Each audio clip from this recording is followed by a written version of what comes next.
نگاہ کرم ہو، نگاہ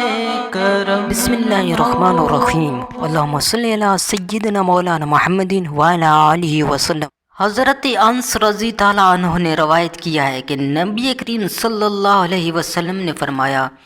دوزخیوں کو برابر دوزخ میں ڈالا جاتا رہے گا اور یہ کہے گی کیا ابھی اور ہیں،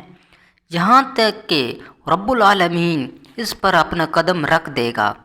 اور پھر اس کا باز باز سے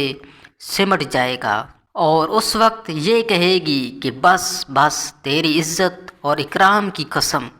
اور جنت میں جگہ باقی رہے گی یہاں تک کہ اللہ اس کے لیے اور مخلوق پیدا فرما دے گا اور وہ لوگ جنت کے باقی حصے میں رہیں گے۔